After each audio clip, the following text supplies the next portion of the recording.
नमस्कार, आप देख रहे हैं न्यूज़ नेशन का ये खास कार्यक्रम जिसके लिए हम मौजूद हैं धार्मिक नगरी उत्तराखंड में।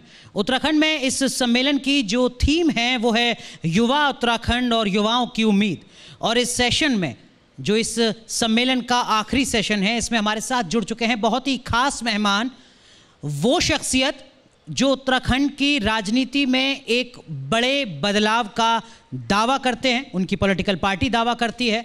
वो शख्सियत जो सूबे में एक ऐसी तस्वीर का भरोसा दिलाती है जो पिछले 2 दशक में सूबे में स्थायी तौर पर नहीं दिख पाई। हम बात कर रहे हैं आम आदमी पार्टी के नेता, आम आदमी पार्टी के उत्तराखंड के सबसे बड़े चेहरे कर्नल कोठियाल की। बहुत बहुत स्वागत है कर्नल कोठियाल आपका न्यूज़ नेशन के इस सम्मेलन में जिसका विषय है युवा उत्तराखंड युवा उम्मीद।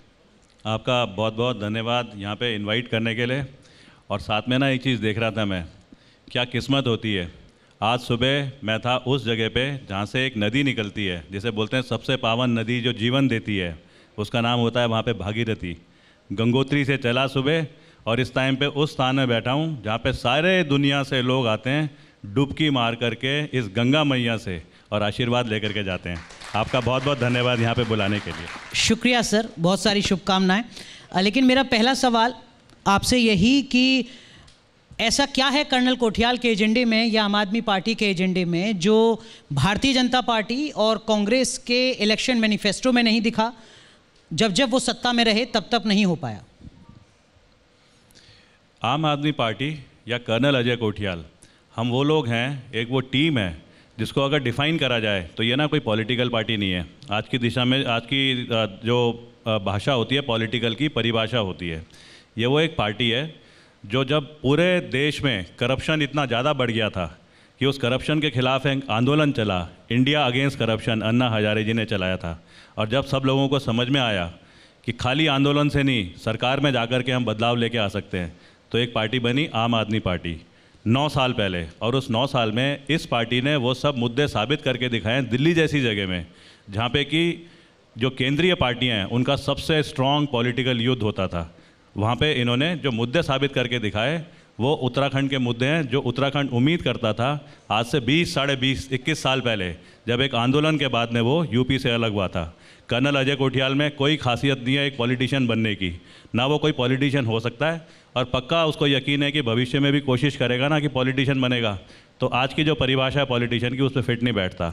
लेकिन उसको एक चीज़ आती है, ज़मीनी हकीकत को पहचानना, अपने रिसोर्सेज को समझना, कैसे उसको यूटिलाइज़ करा जाए। और वही कर्नल अजय कोठियाल ने अभी तक करा है, चाहे वो इंडियन आर्मी में, चाहे केदारनाथ पुनर्निर्माण में, चाहे यूथ फाउंडेशन नाम की एक ऑर्गेनाइजेशन बना के जिससे युवाओं को रोजगार देने का जरिया बनाया।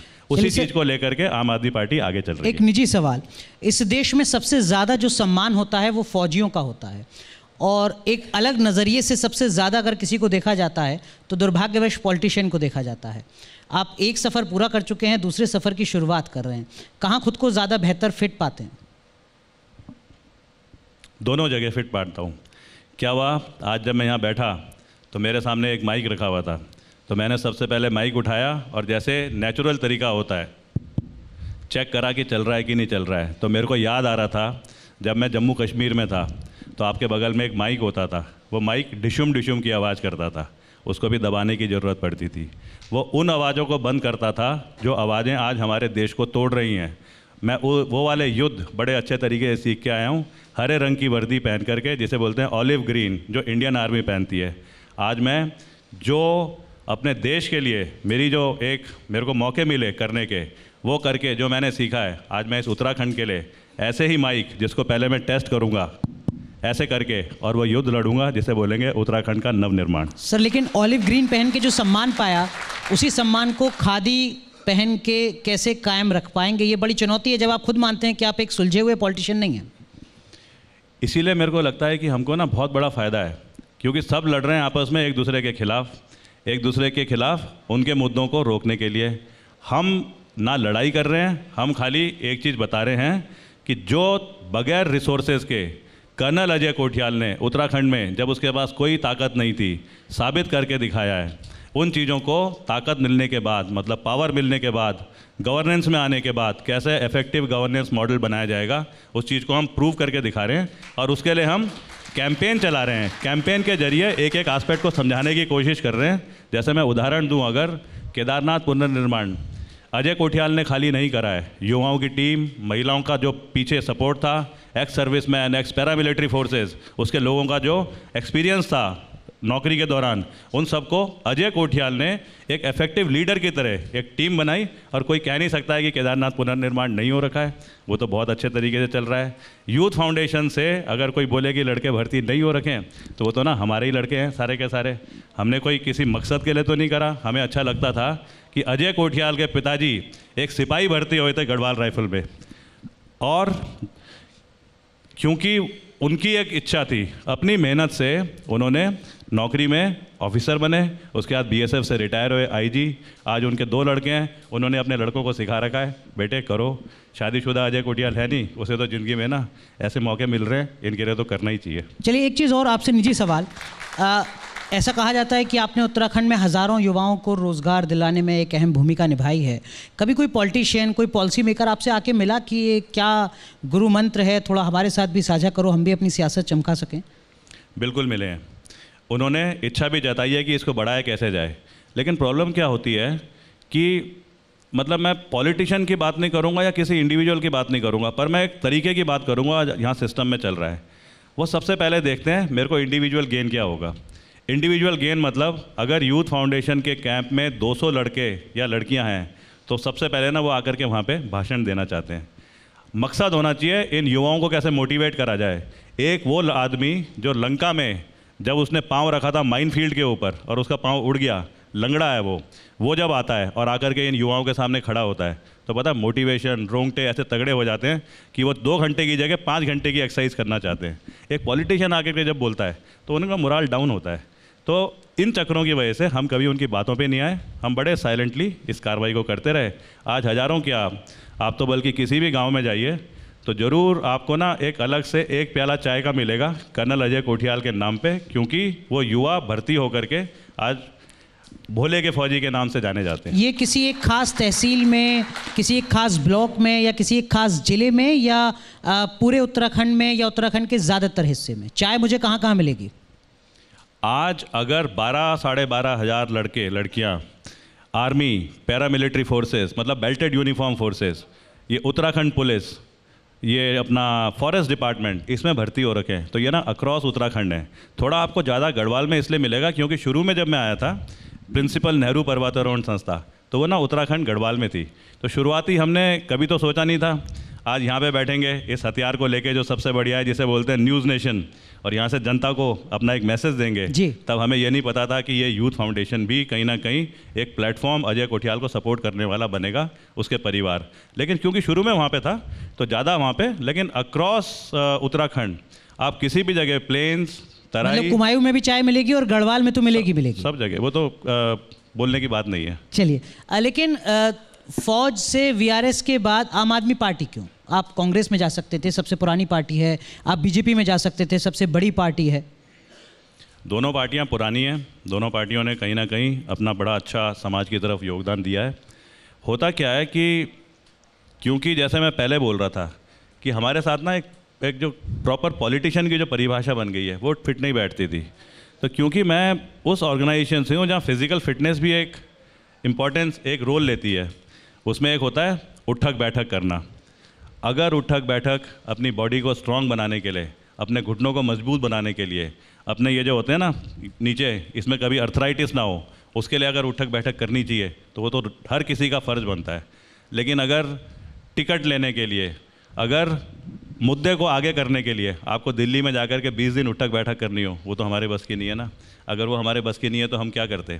हमने उस पार्टी को देखा जिस पार्टी ने साबित करके दिखाया है बगैर उठक बैठक के कराए कि कैसे उत्तराखंड की जो मूल ज़रूरतें हैं, रोजगार, अपना शिक्षा, स्वास्थ्य, ये इफेक्टिव मॉडल प्रूव करके दिखा रखे हैं। तो हम तो उस चीज़ को क्यों नहीं लेकर? लेकिन जब आप मिले होंगे अरविंद केजरीवाल से तो उन्होंने आपसे सवाल नहीं किया कि वो आप पर भरोसा क्यों करें या उनकी पार्टी आप पर भरोसा क्यों करे और इतना बड़ा दाव चले? अरविंद केजरीवाल जी खुद एक अगर आप देखें तो खुद एक किस प्रकार के इंसान है। उन्होंने IIT खड़गपुर से इंजीनियरिंग करी है। IIT में तो जुगाड़ नहीं चलता होगा। उसके बाद उन्होंने समाज सेवा करी। समाज सेवा भी किसके आश्रम में करी? जिसको देवी मानते हैं, मदर टेरेसा, वहाँ पे उन्होंने समाज सेवा करी। उसके बाद उन्होंने एग्ज़ाम निकाला, जिसे बोलते हैं सिविल सर्विसेज, रेवेन्यू वाले उसमें गए। वहाँ पे भी कोई सेटिंग तो नहीं चलती होगी मेरे ख्याल से, प्रीलिम होता है, मेन होता है, इंटरव्यू होता है, सब चीज़ें होती है, फिर मेरिट बनती है। उसके बाद में उन्होंने पूरे देश में एक आंदोलन को बड़े अच्छे तरीके से मॉडरेट करा। आज उनके पास जो नॉलेज है, तो वो क्या अजय कोठियाल को ये देखेंगे कि तेरे से मेरे को क्या फ़ायदा होगा और मेरे से तेरे को क्या फ़ायदा होगा? यहाँ पे बैठे हैं राजीव नयन बहुगुणा जी।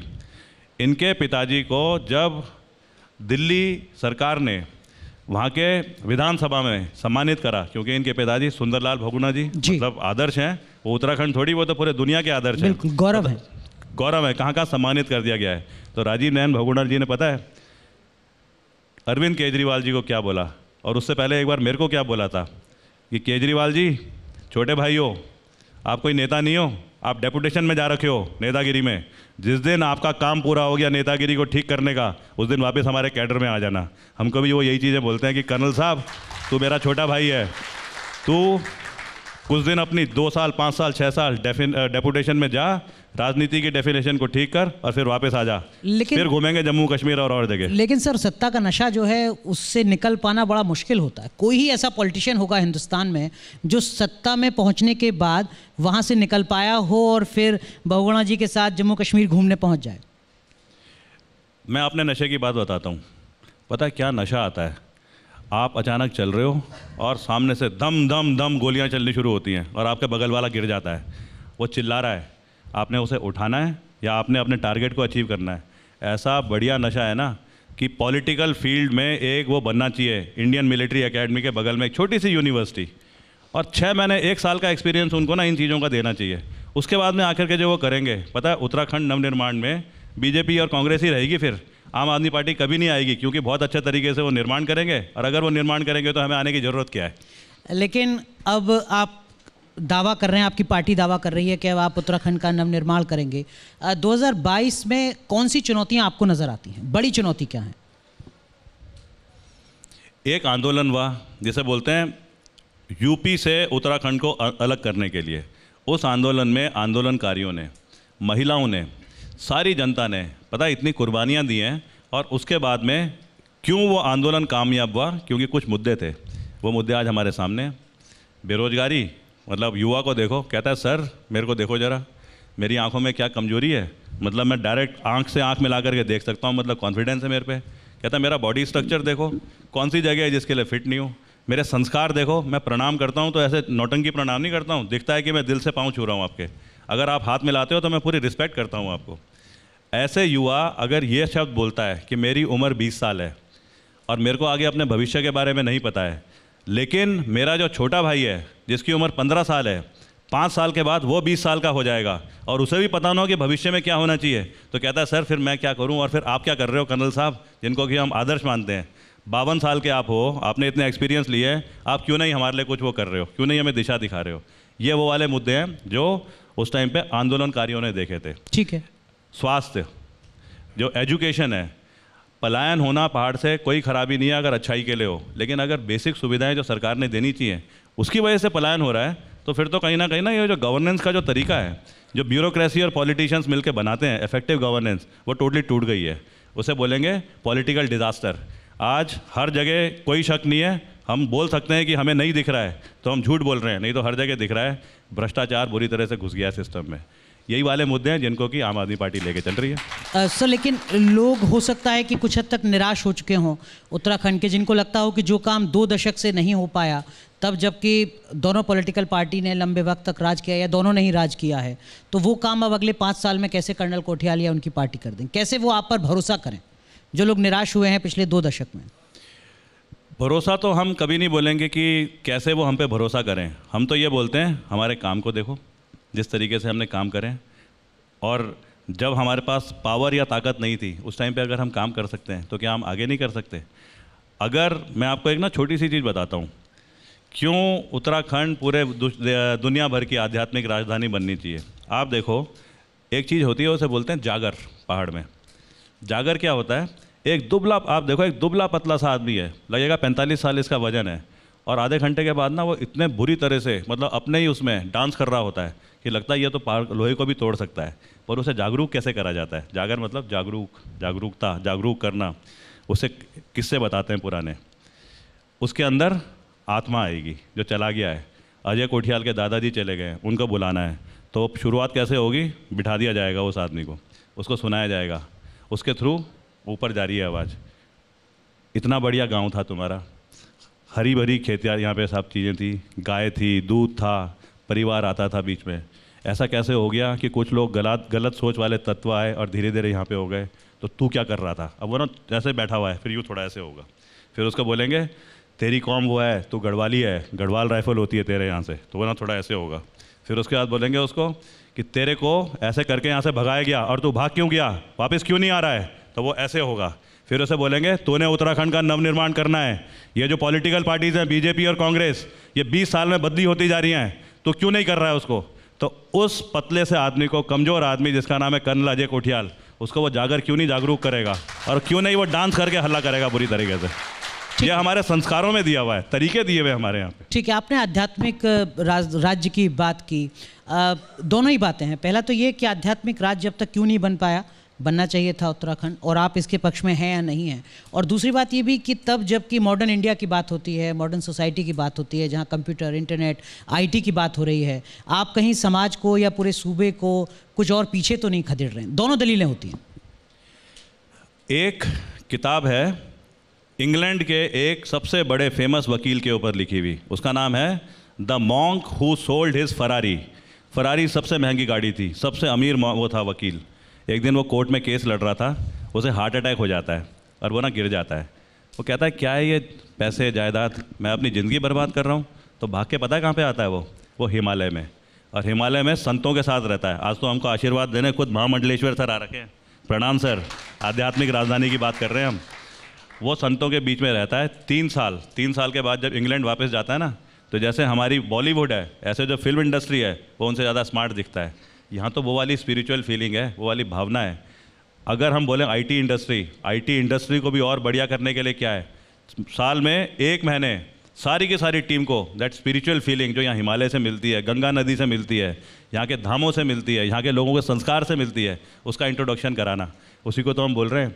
दुनिया भर में हिंदुओं की आध्यात्मिक राजधानी उत्तराखंड, जब हम उसकी मिनिस्ट्री बनाएंगे तो क्या होता है, 4 उदाहरण के लिए 4 धाम के लिए आज लोग आ रहे हैं, लेकिन उनको ये नहीं पता कि वही बद्रीनाथ जिसके आगे से अलकनंदा निकल रही है, वो जिस ग्लेशियर से निकल रही है उसका नाम है सतोपंथ, और सतोपंथ से चढ़ती है वो सीढ़ी जिसे बोलते हैं स्वर्ग रोहिणी, जहाँ से पांडव स्वर्ग गए थे। जब उसे पता चलेगा आदमी को जो 4 धाम यात्रा के लिए आ रहा है कि मैंने 15 दिन का अपना करिकुलम बना रखा है, वो 3 दिन का ना एक्स्ट्रा बनाएगा, क्योंकि वो देखना चाहेगा कि वो कौन सी पावन जगह है। आध्यात्मिक का मतलब हमें ऑर्गेनाइज करना है और चीज़ों को सामने लेके आना है। लेकिन जो आप बता रहे हैं सर बड़ा सरलता और सहजता के साथ, ऐसा लगता है कि रॉकेट साइंस नहीं है। आपसे पहले भी जो पॉलिटिशियन सत्ता में आए होंगे वो भी इस काम को कर सकते थे, कोशिश की होगी उन्होंने भी यकीनन, लेकिन अब जो स्थिति है उसमें थोड़ा एक अलग तरीके की चीज़ें नज़र आ रही हैं। लोग जो धार्मिक पृष्ठभूमि से हैं वो अदालतों के चक्कर काट रहे हैं, विरोध प्रदर्शन कर रहे हैं, अदालतों को फैसले सुनाने पड़ रहे हैं कि यात्रा होगी नहीं होगी, देवस्थानम पर क्या कुछ फैसला आगे का होगा। थोड़ी अजीबोगरीब स्थिति आपको लगती है? धर्म पर फैसले अदालत को सुनाने पड़ मतलब आप देखो क्या अजीबोगरीब स्थिति, क्या अजीब चीज़ है।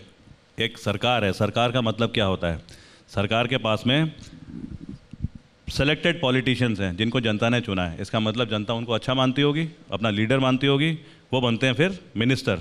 अलग अलग मिनिस्ट्रीज़ होती हैं। दूसरा वहाँ पे जो महकमा होता है वो होता है ब्यूरोक्रेसी।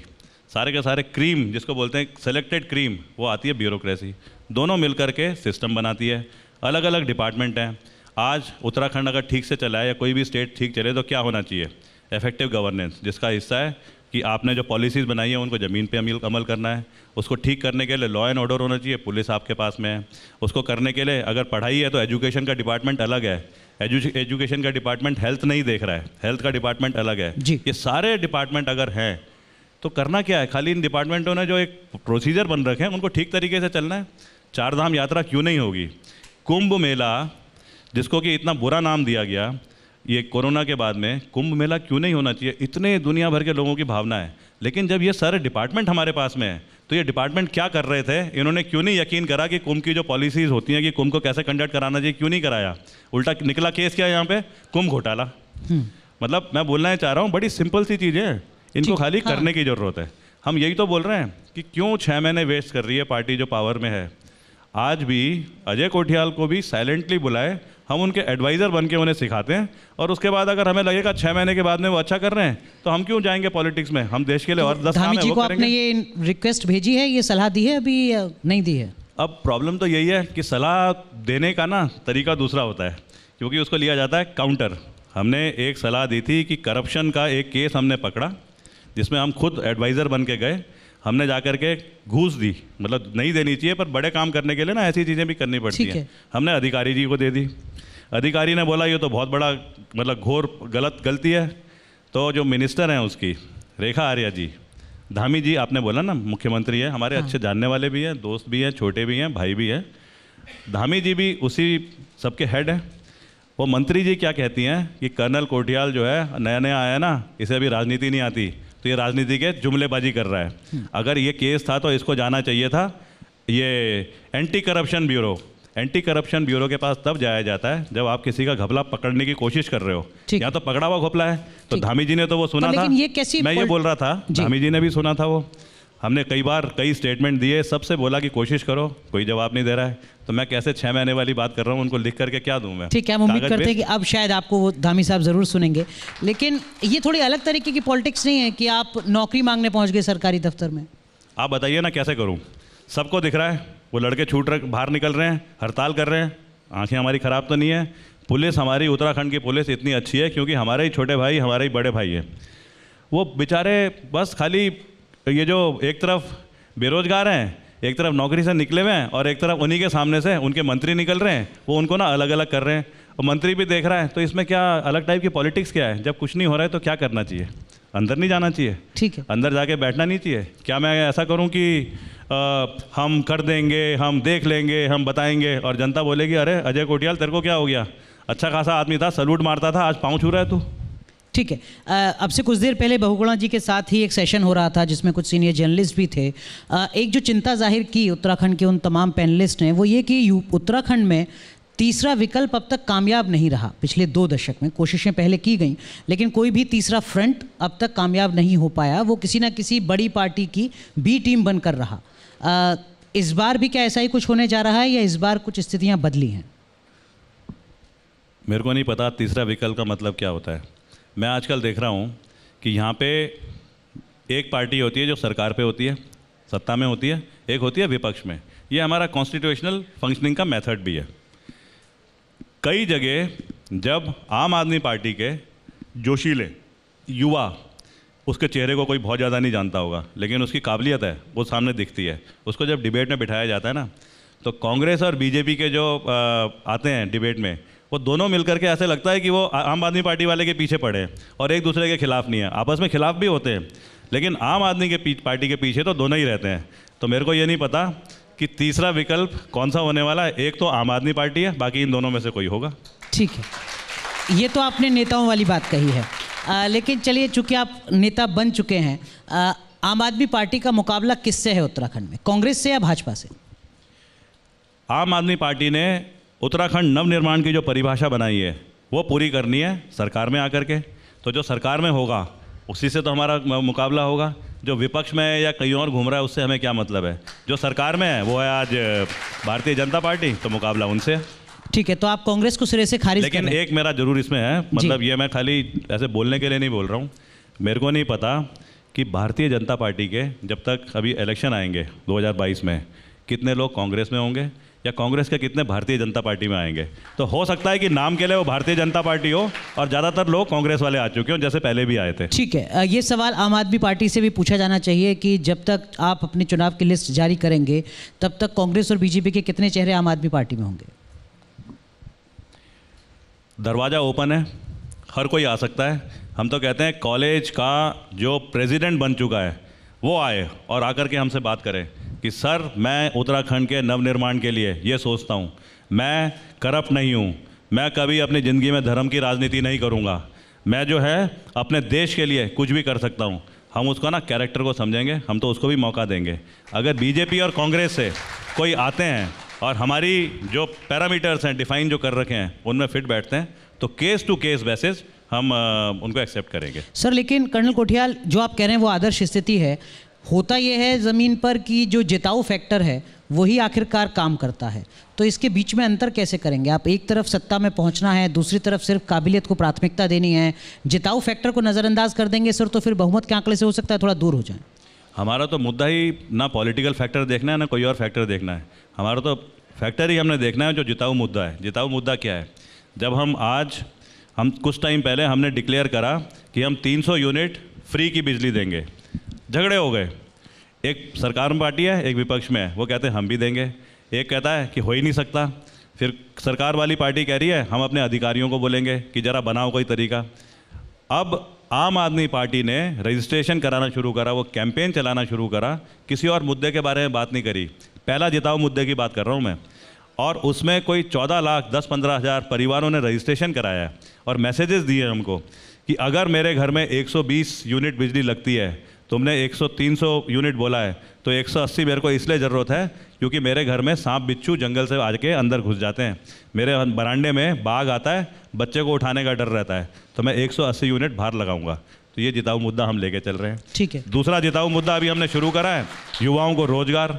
6 पॉइंट उसमें बोले, उसमें सारे पॉइंट कामयाब हैं, बड़े अच्छे तरीके से हम उसको साबित कर सकते हैं। उसको हम कैसे वो करेंगे प्रूव, यही तो अभी हमारे कैंपेन में चल रहा है, जो कि साबित होता है पिछले 5-6 दिन में 1.5 लाख प्लस लोग आकर के रजिस्ट्रेशन करा रहे हैं और उसके बाद में अपने सुझाव दे रहे हैं। तो हमारे ये मुद्दे हैं, जिताऊ मुद्दों पे हम लड़ेंगे इलेक्शन। इन मुद्दों पर इस भीड़ में उत्तराखंड के जो साथी इस वक्त जुड़े हुए हैं, इनमें से भी कोई अगर कर्नल कोठियाल से आकर मिलता है कि मुझे टिकट चाहिए, मैं आपके साथ हूँ और मेरी विचारधारा है, तो उसका विधायक बनना तय है? आम आदमी पार्टी की तरफ से कम टिकट मिलना तय है, ये एश्योरेंस आप दे रहे हैं? कोई भी संपर्क कर सकता है? अगर कोई युवा वो क्षमता रखता है कि वो कर्नल अजय कोठियाल के आगे आके बात कर सके, तो मैं तो कहता हूँ कि कॉलेज की इलेक्शन, इसका मतलब वो लीडर है। अजय कोठियाल जब कॉलेज में था ना, वो तो कभी लीडर भी नहीं था। अगर बगैर लीडरशिप के उत्तराखंड का एक बच्चा कर्नल, वो जो अजय कोठियाल था, वो आज कर्नल अजय कोठियाल के नाम से फेमस हो सकता है, तो ये लड़का जो कॉलेज का प्रेसिडेंट रह चुका है, ये यहाँ पे अगर आएगा तो मैं तो पहले इसे बोलूँगा इंडियन आर्मी में जा, वहाँ से वो जनरल अजय कोठियाल बनेगा, फिर आएगा, फिर उत्तराखंड का जो नवनिर्माण है उसको और बड़े स्टेज पे लेकर के जाएगा। बहुत मुश्किल काम आपने कर दिया किसी को टिकट पाने के लिए। क्या जी? ये तो थोड़ा आपने मुश्किल काम कर दिया टिकट पाने के लिए। टिकट की परिभाषा क्या है? टिकट तो आजकल किसी के हाथ में ही नहीं होता। जो पॉलिटिकल पार्टीज़ का मैं देखता हूँ, टिकट मिल रहा है, नहीं मिल रहा है, कट रहा है, रो रहा हूँ, हंस रहा हूँ, दुखी, ग्रुपिज़म, वो सब चीज़ें हो रही हैं। हम तो सीधी सी बात करते हैं कि ये वाली पार्टी कोई इलेक्शन में जाकर के जीत करके, इंडिविजुअल की बात कर रहा हूँ, इंटरेस्टेड नहीं है। ये है एक ग्रुप, एक टीम जो कि एक साथ इकट्ठे होकर के चले और उत्तराखंड का नवनिर्माण करे। लेकिन उसके लिए, क्योंकि हमारा जो गवर्नेंस का सिस्टम है उसमें 70 विधानसभाओं से लड़ना पड़ेगा हमको। उसमें जो है, जो लड़ेंगे उन्हीं में से कोई मंत्री बनेंगे और उन्हीं में से कोई मुख्यमंत्री बनेगा। ये तो आम आदमी पार्टी आराम से लेके चलेगी चलेगी। ठीक। एक सवाल सर जो आपसे पूछा जा रहा है, जो अभी आपने 300 यूनिट बिजली का जिक्र किया, वो ये कहा जा रहा है कि चूंकि यहाँ पर चुनाव है इसलिए आप 300 यूनिट बिजली का वादा कर रहे हैं। जहाँ से आपने इस फॉर्मूले को उठाया है, मतलब दिल्ली, वहाँ पर आप इससे कम बिजली दे रहे हैं। मतलब उत्तराखंड में चूंकि चुनाव है तो आपने 200 यूनिट को बढ़ाकर 300 यूनिट कर दिया। नहीं, उत्तराखंड में ना ज़रूरत है। देखो, दिल्ली में बिजली खरीदी जाती है, उस बिजली को उसके बाद में दिल्ली सरकार जनता को फ्री में दे रहा है 200 यूनिट। ओके, उत्तराखंड को उसी परिप्रेक्ष्य में देखो, बिजली पैदा सबसे ज़्यादा कहाँ से होती है? सबसे बड़ा वो कौन है? इलेक्ट्रिसिटी जनरेटिंग मैकेनिज्म जो है, जिसे बोलते हैं टिहरी डैम। जी, टिहरी डैम जब बना था भागीरथी नदी के ऊपर, बिरंगना और भागीरथी का जो संगम है वहाँ पे, तो वहाँ पे कोई 1.25 लाख लोग उनको विस्थापित करा गया। विस्थापित का मतलब आज हम तब समझ सकते हैं अगर हम ये लेकर के चलें कि मेरा घर होता था वहाँ पे, और वहाँ पे मेरे दादा परदादा जब वो ख़त्म हुए थे तो उनको वहीं पे जलाया गया था। वहाँ पे हमारा मंदिर होता था, वहाँ पे हमारी थात होती थी जिसमें पूजा होती थी। वहाँ पे ना 2 सांडों की लड़ाई वो बड़ी फेमस थी कि वो 2 सांड जब आते थे तो उनकी लड़ाई होती थी और टिहरी वाले देखने आते थे, ताली बजाते थे। वहाँ पे सिंगोरी मिठाई की दुकान होती थी। अगर उन भावनाओं के बावजूद ये 1.25 लाख लोगों का विस्थापन हुआ और लिख करके दिया गया था कि आपको मुआवजे के साथ में हमेशा बिजली मुफ्त रहेगी, क्योंकि आपकी वजह से यहाँ पे डैम बना है, आज तक नहीं मिली। ये फ्री की थोड़ी है, ये तो हक की बिजली है यार। ऊपर से वो डैम से जो पैसे कमाई होती है इलेक्ट्रिसिटी जनरेशन से, उत्तराखंड के पास नहीं है, वो यूपी में है। मतलब देखो ना, उत्तराखंड जब बना हाँ। तो उत्तराखंड सरकार ने कुछ ऐसे तरीके खेले, वही जहाँ पे जाकर के वो मैं कहता ना उठक बैठक दिल्ली में अपने केंद्र के सामने कि ये ना केस हार गए, इन्होंने रिप्रेजेंटेशन ही ठीक से नहीं करा। वहाँ से आता है चीफ सेक्रेटरी, यहाँ से वो भेजते हैं एक्सीएन को, तो केस कैसे जीतेगा, सुप्रीम कोर्ट कैसे मानेगा। अब अगर वो चीज़ें हो रखी हैं तो ये हमारे ऐसे थोड़ी है कि हम कहाँ से वो पैदा करेंगे, या 200 अगर 300 यूनिट कर दिया। हमारी तो हक की बिजली है, पानी हमारे हक का है, हमें तो इसको यूज़ करना है। हम खाली यहाँ के जो जंगल हैं, जंगल के चौकीदार बने हुए तो नहीं रह सकते कि कहते हैं कि सबसे ज़्यादा जो लंग कैपेसिटी बढ़ाने के लिए ऑक्सीजन होती है वो पहाड़ों से होती है, और रिस्ट्रिक्शन हमारे यहाँ पे है सारी। ठीक है, बिजली की बात हुई, एक और रोज़गार की बात है जो आप लगातार आपकी पार्टी भी कर रही है। आपने रोज़गार गारंटी यात्रा अभी निकाली। ये एक ऐसा मोर्चा है जिस पर बात शायद ही कोई पॉलिटिकल पार्टी हो जिसने ना की हो। आप भी कर रहे हैं, कुछ नया नहीं है, लेकिन आप कैसे एश्योर कर पा रहे हैं अपने वोटर्स को, सूबे के लोगों को, कि आप अगर सत्ता में आते तो आप एक्चुअल में रोज़गार दे पाएंगे? सबको पता है, खाली थोड़ा सा याद दिला रहा हूँ, मतलब ऐसे समझाने के एक तरीके के लिए। पता है जब 2013 में डिज़ास्टर आया, जिसे बोलते हैं केदारनाथ डिज़ास्टर, हिमालय सुनामी, सब कुछ बोलते हैं, उसके बाद में यह आया था जून 2013। कोई साइंस नहीं बता रहा हूँ, जैसे आपने बोला कोई रॉकेट साइंस नहीं है, कोई मैथमेटिक्स नहीं है कि मेरे को नोबेल प्राइज़ मिल जाएगा। 2013 जून में डिज़ास्टर आया, 2014 मई में कपाट खुलने थे अगले साल, तब तक यात्रा बंद रही। तो गवर्नमेंट डिपार्टमेंट्स ने, पीडब्ल्यूडी, इरिगेशन, जो कंस्ट्रक्शन के काम करते हैं, उन्होंने बोला, उस टाइम पे कांग्रेस गवर्नमेंट थी, उन्होंने बोला 5 साल के लिए यात्रा को रोकते हैं, बेसिक एमिनिटीज़ तैयार करते हैं। सड़कें टूट गई थी, कुछ भी नहीं था, बेसिक रोड बनाते हैं, रहने की व्यवस्था करते हैं, खाने पीने का तरीके बनाते हैं, मेडिकल सपोर्ट करते हैं, कम्युनिकेशन का कुछ करते हैं, और 5 साल के बाद में यात्रा शुरू करेंगे। आप ये देखो 2000 मार्च में, ये अजय कोठियाल की बड़प्पन की बात नहीं है, 2014 मार्च में अचानक हमको बोला, मार्च के शुरुआत में, कि क्या आप यात्रा शुरू करवा सकते हैं। तो हम तो अपने लड़कों के पास गए, उन्होंने तो बोला सर मज़ा आ गया, और उसके बाद ना जोश के साथ में छोटे बच्चों की खोपड़ियाँ सब मिल रही थी, वो देखते हुए काम शुरू हुआ। अब जब ये यात्रा शुरू हुई, 1 साल तक सरकार डिसीजन नहीं ले पा रही थी, उनके डिपार्टमेंट्स ने बोल रखा था रोक दो। आप देखो सबसे बड़ा जो ये है रेवेन्यू जनरेशन उत्तराखंड का, वो है 4 धाम के ऊपर जी। 4 धाम यात्रा कैसे शुरू हो जाती है अगर केदारनाथ की यात्रा शुरू नहीं होती, और अगर केदारनाथ की यात्रा 5 साल के बाद होनी थी तो इसका मतलब 2013 का मतलब 2018 में शुरू होनी थी। आज वो अगले साल हो गई, 18 के बाद में अभी तो 2-3 ही साल हुए, इतना ज़्यादा रेवेन्यू को हमने जनरेट करके दिखाया है। सारे के सारे रोजगार वहाँ से शुरू हुए। वहाँ से हमने समझ करके एक संस्था खोली, यूथ फाउंडेशन। इसमें तो कोई शक नहीं है, वो जो लड़के हैं पाकिस्तान आर्मी में तो नहीं जा रहे हैं, इंडियन आर्मी में जा रहे हैं और दुश्मनों के लिए लड़ रहे हैं, शहीद भी हो गए वहाँ से हमारे कैंप के लड़के, बगैर सोर्स के अगर हमने ये कर रखा है। और हमारी तो खासियत ये है कि जो टूरिज़्म है, टूरिज़्म ही के तो हम मास्टर हैं, ठीक है, तो उसको तो हम और बढ़ाने का तरीका। लेकिन आपने रेवेन्यू का जिक्र किया, साथ ही साथ आप बेहतर एजुकेशन देने की बात कर रहे हैं, आप बेहतर हेल्थ इंफ्रास्ट्रक्चर देने की बात कर रहे हैं, आप रोज़गार देने की बात कर रहे हैं, पलायन को रोकने की बात कर रहे हैं। ये सिर्फ बातों से तो नहीं होगा, इस पर पैसा खर्च करना होगा, बजटरी एलोकेशन करने होंगे। उत्तराखंड सूबे की जो फाइनेंशियल कंडीशन है वो मुझसे बेहतर आप जानते होंगे, मुझे सिर्फ इतना पता है कि वो खस्ता हाल है। आप अगर सत्ता में आ गए तो रातों रात कैसे बदल देंगे उस स्टेट को जिसमें कर्ज चुकाने में बहुत ज़्यादा रकम जा रही हो? देखो खस्ता हाल क्या है, खस्ता हाल नहीं, बुरे हाल हैं। अगर 60, 65, 67, 70 हज़ार करोड़ उत्तराखंड के ऊपर उधार है तो बड़ा सिंपल सा है, यही तो दोनों पॉलिटिकल पार्टीज़ बोलती हैं कि आम आदमी पार्टी कैसे कर लेगी। गवर्नेंस के मॉडल तोड़ दिया आपने इस तरीके से काम करे कि अगर एक प्रोजेक्ट, ये ग्लास है, इस ग्लास को भरने में 10 रुपये लगते हैं, आपने 30 रुपये में भरा, तो क्यों आप उसमें नहीं जाओगे, जिसे बोलते हैं कि नेगेटिव। हम जहाँ पे भी कर्जा है, जिस भी डिपार्टमेंट का, मतलब वर्ल्ड बैंक का होगा, केंद्र का होगा, हम बोलते हैं कि तुमने 20 साल में कर्जा झेला है ना उत्तराखंड का, हमें 6 महीने दो, 6 महीने कर्जे को मत बोलो हमको।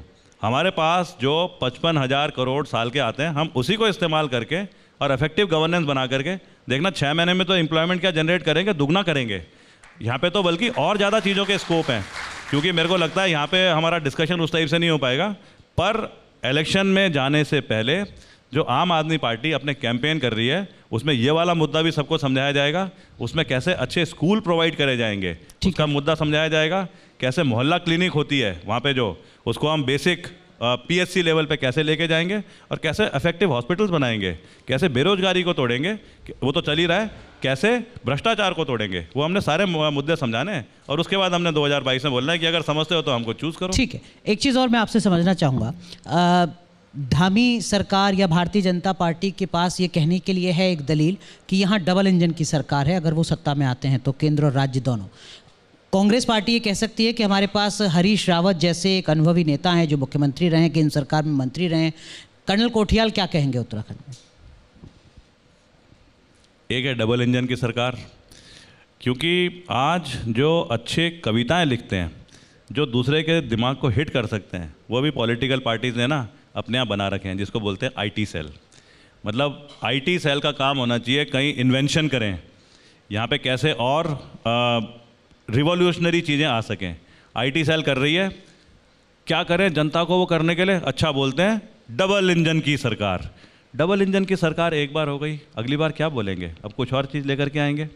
तो मैं ये बोल रहा हूँ उनके पास डबल इंजन की सरकार है। दूसरा आपने बोला कांग्रेस के पास में अब 70 अनुभवी चेहरे 100 साल पुराने हैं। आम आदमी पार्टी के तो अभी दिन में कह रहे थे कि वो जवान है दिल से भी। हरीश रावत साहब आए थे सुबह, वो कह रहे थे वो तो दिल से भी जवान है। कौन? हरीश रावत साहब। वो तो हैं, मतलब हम तो उनको रिस्पेक्ट करते हैं, हरीश रावत सर को हम सलाम करते हैं। उनके अंदर जो एक्सपीरियंस है वो हमने देखा है। केदारनाथ रिकंस्ट्रक्शन में हम उनके साथ टच में थे, हमने देखा है उनमें। वो आज भी हमको जब देखते हैं ना तो पता है अकेले में क्या सोचते होंगे, देखो ये मेरा बच्चा अजय कोठियाल आज ये अगर उत्तराखंड नवनिर्माण में आगे आ रहा है ना तो ठीक है दूसरी पॉलिटिकल पार्टी में होगा, लेकिन है तो मेरा ही अच्छी सोच वाला। हमारे पास में ये चीज़ें देखने की ज़रूरत नहीं है, हमारे पास तो लेटेस्ट है। क्या है हमारे पास? युवा बंडल ऑफ एनर्जी, उसे चैनलाइज करने की ज़रूरत है। दाऊद इब्राहिम नहीं बनेगा कभी, अब्दुल कलाम बनेगा, वो एनर्जी हमारे पास है। हमारे पास है विमेन। पता है महिला शक्ति किस तरीके की है? वो कहती है बुजुर्ग महिला, खेती का काम है, अभी मेरा खेती का टाइम है, बेटे खेती तो मैं कर लूँगी, पैसे भी अपने घर का भी चला लूँगी, लेकिन मेरे लड़के को तो आगे तू लेके जाएगा। जो 13 साल की लड़की है उसका नाम है उन्नति शाह, नैनीताल में मिली मेरे को, वो 13 साल की है, मैं महिला शक्ति बता रहा हूँ जी। वो कहती है एक डब्बा लेके आई लोहे का और बोलती है ये मेरी गुल्लक है, इस गुल्लक में 9 सिक्के हैं 10-10 रुपए के। जब रक्षाबंधन आता है तो मेरे भाई लोग आते हैं, मेरे को एक सिक्का देते हैं, मैं इसमें डाल देती हूँ। कभी कभी मैं सिक्का इस्तेमाल करती हूँ तो दादी से पूछती हूँ कि मैं एक टॉफ़ी लेके आ जाऊँ इससे। ठीक, कहती है ये आपको दे रही हूँ मैं। अब मैं सोचता था 52 साल का अजय कोठियाल जिसके पास सब कुछ है, अगर ये बुजुर्ग महिला जो हताश है, ये जो लड़की है जिसके पास मतलब 13 साल की उम्र है, वो सोचती है उत्तराखंड नवनिर्माण, तो अजय कोठियाल कहाँ सो रहा है? हमने थोड़ी चेहरे बनाने हैं, हमने बनाने हैं नवनिर्माण की परिभाषा। आपको एक छोटा सा उदाहरण देता हूँ। Ex serviceman, x paramilitary forces, क्या रिसोर्स है? 17.5 साल में एक लड़का फौज में भर्ती होता है, 17 साल नौकरी करता है और रिटायर होकर आ जाता है, 34.5 साल। उत्तराखंड में 18 से 35 साल तक जो है लड़के रोजगार देख रहे हैं। 35 साल में एक है जो रोजगार के लिए अप्लाई कर रहा है, एक है जो 17 साल का एक्सपीरियंस लेकर के आ गया, 35 साल में रिटायर होकर आ गया और 17 साल का एक्सपीरियंस है। और एक्सपीरियंस भी क्या है? जम्मू कश्मीर, बिल्कुल सबसे बड़ी ब्रह्मपुत्र नदी में डिजास्टर में बचाना, विनिंग हार्ट एंड माइंड जो फौज के प्रोजेक्ट होते हैं उन पे हिस्सा लेना, वो एनर्जी यहाँ पे है। सैन्य धाम इसको बोलते हैं। हमारे पास तो ये एनर्जी है, हमें तो इन्हीं को लेकर तो अपना इलेक्शन का कैंपेन बनाना है। इस एनर्जी के साथ कोठियाल साहब आप कितनी सीटें जीत सकते हैं? आपका असेसमेंट, आपकी पार्टी का सर्वे, आपका अनुमान? 9 साल पहले अगर एक पार्टी बनी और लगातार 2 बार से पूरे बहुमत से दिल्ली में आ रही है जीत करके, यहाँ पे अभी 6-8 महीने पहले एक पार्टी आई है, अभी 3-4 महीने बचे हैं। 4 महीने का मतलब 120 दिन। 120 दिन में तो इंडियन आर्मी क्या करती है? पंजाब के बॉर्डर पे खड़े होती है, उसे बोलते हैं डेवलप टेरेन, क्योंकि वहीं से टैंक अंदर घुसते हैं। और 2 टारगेट होते हैं जो पाकिस्तान को ठोकना है, या तो होगा लाहौर या होगा रहीम यार खान, वो डिपेंड करेगा। ये इंटरनेशनल नोन फैक्ट है, कोई मैं सीक्रेसी वो नहीं कर रहा हूँ। ठीक है, वो करती है 16 या 17 दिन के अंदर अचीव करने की प्रैक्टिस और तैयारी। आपके पास 120 दिन है। यहाँ तो अपने बंदे हैं, यहाँ तो अपना समाज है, इसके साथ में करना है 120 दिन। 120 दिन में तो देखो अभी क्या चीज़ें करेंगे, अभी तो शुरू भी नहीं हुई और हमारे खिलाफ सब गोलियां चला रहे हैं। ठीक है, यहाँ पे जो है बहुमत मिल रहा है आपको, तो इसका मतलब ये है कि आपको लगता है कि सिर्फ अपनी प्रेजेंस साबित करने के लिए हम पहला चुनाव लड़ रहे हैं, सत्ता के लिए या अपनी उपस्थिति दर्ज कराने के? तो यहाँ पे क्या है, 120 दिन के बाद में आम आदमी पार्टी ने जो उत्तराखंड नवनिर्माण की जो डेफिनेशन बनाई है वो जनता को समझा रही है। क्योंकि पूरे उत्तराखंड में वो डेफिनेशन को हमने फिट बैठना है, तो पॉलिटिकल सिनेरियो के हिसाब से ये 70 सीटों पे पूरा उत्तराखंड बनता है। आम आदमी पार्टी पूरी 70 सीटों से लड़ेगी डेवलपमेंट के लिए, और आम आदमी पार्टी पावर में आएगी अच्छे तरीके से। आज अगर हम गणित शुरू कर दें ना, जैसे और पॉलिटिकल पार्टीज कर रही है कि यार यहाँ पे कमजोर है, फलाने को तोड़ के लेके आ जाओ, ये बेकार कर रहा है, इसे भगा दो यहाँ से। ठीक है, ऐसा नहीं करें। तो हम तो कैसे फिर मतलब अपनी इफेक्टिवनेस दिखाएंगे। चलिए, बहुत बहुत शुक्रिया सर, बहुत बहुत शुभकामनाएं। उम्मीद करते हैं कि जो नतीजे हैं वो आपके हिसाब से होंगे। हालांकि बहुत चुनौती ज़्यादा है, भारतीय जनता पार्टी और कांग्रेस का मुकाबला है आपके साथ। बहुत बहुत धन्यवाद न्यूज़ नेशन नेटवर्क के इस सम्मेलन में जुड़ने के लिए और अपना वक्त निकालने के लिए। न्यूज़ नेशन से पहली बार मेरा इंट्रोडक्शन हुआ था जब न्यूज़ नेशन उस टाइम पे केदारनाथ में आई थी जी, जिस टाइम पे ना लोगों को आने में घबराहट होती थी, और उन्होंने आके हाईलाइट करा था कर्नल अजय कोठियाल के केदारनाथ के रिकंस्ट्रक्शन के मॉडल। आज वही न्यूज़ नेशन अजय कोठियाल को बिठा करके उत्तराखंड की जनता को एक मैसेज दिलवा रही है कि इस आदमी को, इस टीम को यकीन करके रखना जो तुम पहले करते थे, और उत्तराखंड का नवनिर्माण 100% होगा। बहुत बहुत धन्यवाद हमको बुलाने के लिए। बहुत बहुत शुक्रिया एक बार फिर। तो इस सम्मेलन में भी आज के लिए बस इतना ही। ये जो सेशन है ये शुरू हुआ था हरीश रावत जैसे दिग्गज नेता के साथ, और इस सेशन का समापन हो रहा है कर्नल कोठियाल साहब जैसी शख्सियत के साथ, जिनसे उम्मीदें उनकी पार्टी के कार्यकर्ताओं को बहुत ज़्यादा हैं। बहुत बहुत शुक्रिया आप सभी दर्शकों का भी जुड़ने के लिए। एक छोटा सा ब्रेक, लेकिन आप बने रहिए न्यूज़ स्टेट के साथ।